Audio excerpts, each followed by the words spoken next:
Good day everyone and welcome to Exile News. The weekly show that brings you all the important news and information on Path of Exile, starting with what GGG was working on at the beginning of the week.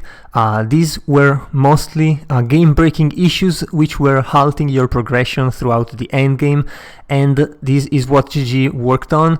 First, because it was critical, because if you got stuck somewhere you could not advance, you will basically drop the game right there. So that's what was the main priority for GGG. Also, the bug that was preventing the item filter sound from playing has been fixed. Yeah, it's much better. Hearing the divine things and other things is so good, and it's honestly part of the reason why we always play this game.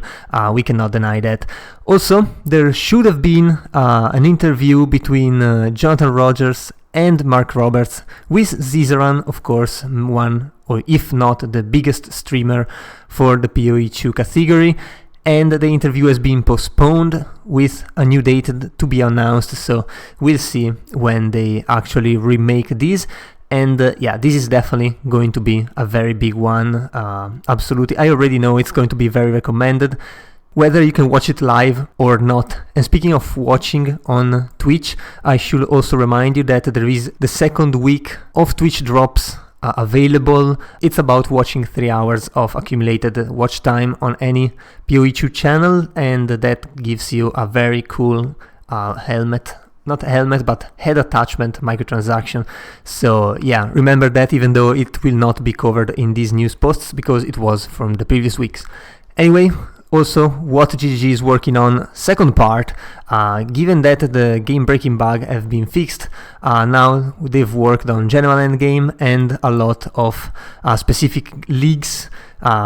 Big one is Delirium. Honestly, Delirium has gotten a bit of a problem. You can see that if you head on Reddit as well, because it's really hard to understand whatever is happening, and it's not dropping basically any loot whatsoever, especially when you enter the Delirium and there's nothing there and people are wondering what the hell is going on. Honestly, if I hadn't watched the reveal back when GG revealed everything, I wouldn't understand what it was going on either. So yeah, Delirium definitely needing a bit of an explanation or a bit of work on it.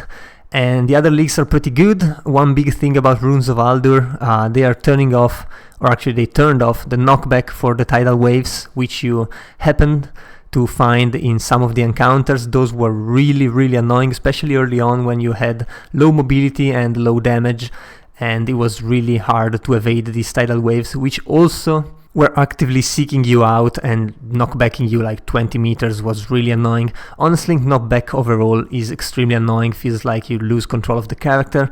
So yeah, there's that. Still, balance fixes, general fixing, campaign improvements are also pretty good. For example, Pharaoh now revealing the location of the quest objectives. When you speak to him, he's always available at the start of the zone where there are things to find for him. So this is definitely a big one. For example, the Azak Bog as well, when you find the ritual in the center, it will point you in the direction of the boss. Pretty good. And the Shark Fin quest probably could use a little bit of a rework, because right now there's some confusing states. You can find it and turn it in right away, or you can find it and just held it in your inventory for like the whole of Act 4.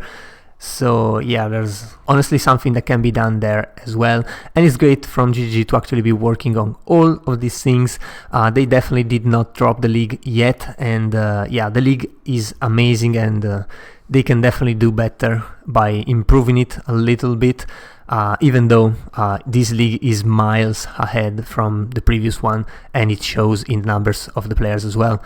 There's also been a very small incident, but if you happen to be playing there, yeah, that could have been very annoying. The thing is, there's been about 1 hour of disruption, meaning being disconnected directly from the realm, also degraded server performances.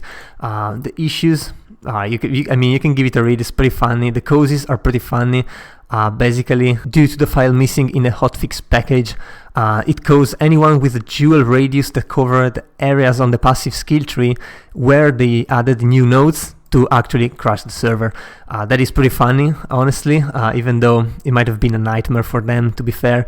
and they also go with the improvements that they are applying to never have this happen again.